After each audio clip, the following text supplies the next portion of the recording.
Correct గా మందోదరి పాదాల మీద పడుతుంది. ఆమె ఆశ్చర్యపోతుంది.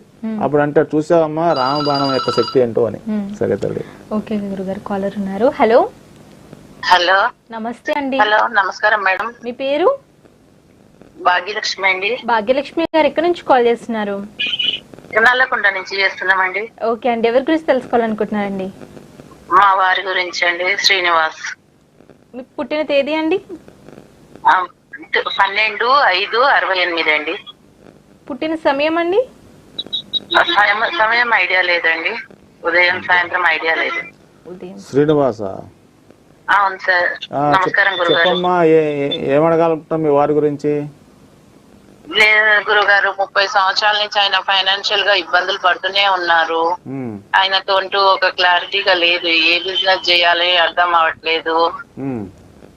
ఫైనాన్షియల్ గా 30 సంవత్సరాల నుంచి అప్పులు కడుతూనే ఉన్నాడు, చేస్తూనే ఉన్నాడు. ఇప్పుడు మాకు ఒక షాప్ ఉందండి. ఆ షాప్ లో ఏం బిజినెస్ పెడితే బాగుంటది తెలుసుకుందామని అడుగుతున్నాం గురుగారు. సరే అమ్మా, శ్రీనివాస్ కదా? అవునండి. శ్రీనివాస్ అంటే తులారాశి, చిత్తా నక్షత్రం వస్తుంది, 4వ పాదము. మరి నేను 2 టెంపుల్స్ అడ్రస్ ఇస్తానమ్మా. కంపల్సరీ ఆ 2 టెంపుల్స్ విజిట్ చేస్తే కొంచెం మార్పు అయితే రావడానికి ఛాన్సెస్ ఎక్కువ ఉన్నాయి. ఫస్ట్ టెంపుల్ వచ్చి ఆంధ్ర ప్రాంతము, మా రావులపాలెం దగ్గర మందపల్లి క్షేత్రం ఉందమ్మా. అక్కడ మందపల్లి శివుడు ఉంటాడు. ఆ శివుడికి శనీశ్వరుడికి లాగానే నువ్వులంతా అభిషేకం చేస్తారమ్మా. ఎందుకంటే మీ వారి యొక్క నామరాశి పరంగా చూస్తే గోచార పరంగా అంటే 4వ ఇంటి అధిపతి శనీశ్వరుడు అయ్యాడు. అంటే అర్ధాష్టమ శని భావకారకుడు అయ్యాడు. సుఖాలు ఇస్తాడు, కానీ సుఖం ఎంత కష్టపడ్డా సుఖం అనేది సాటిస్ఫాక్షన్ ఉండదు. వచ్చినట్టుగా పోతా ఉంటది. అందుకని ఆ మందపల్లి వెళ్ళి ఆ శివుడికి తైలాభిషేకం చేస్తే ఫస్ట్ కంఫర్టబుల్ జోన్ అంటే సుఖపరమైన స్థితి అనేది మెరుగుపడుతుంది అమ్మా.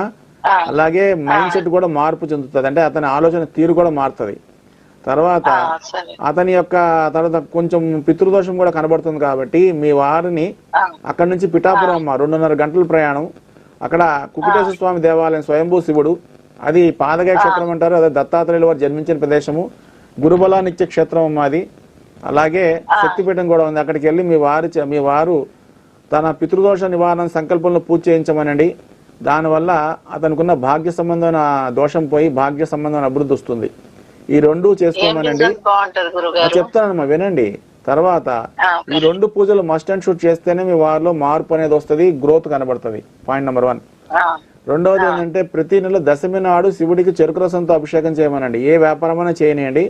వ్యాపారంలో రాణింపు రావాలంటే ఆ వ్యాపార సంబంధం కర్మ సంబంధాన్ని పరిపక్వత రావాలి. అంటే కర్మలో ఏమైనా లోటుపాట్లు ఉన్నా, ఆ క్రియారూపంలో వైఫల్యాలు ఉన్నా అన్ని తొలగిపోవాలి. కాబట్టి ప్రతి నెల దశమి నాడు శివుడికి చెరుకు రసంతో అభిషేకం చేయించండి.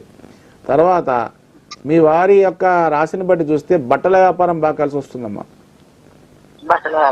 రెడీమేడ్ గార్మెంట్స్, అయ్యి లేడీస్ అయినా పర్లేదు, జెంట్స్ అయినా పర్లేదు.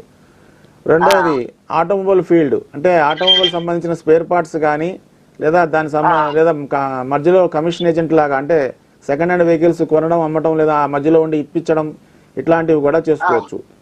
తర్వాత లోన్స్ కూడా చేసుకోవచ్చు. పర్సనల్ లోన్స్ కానీ వెహికల్ లోన్స్ కానీ ఇలాంటి వాటికి కూడా కలిసి వస్తుంది.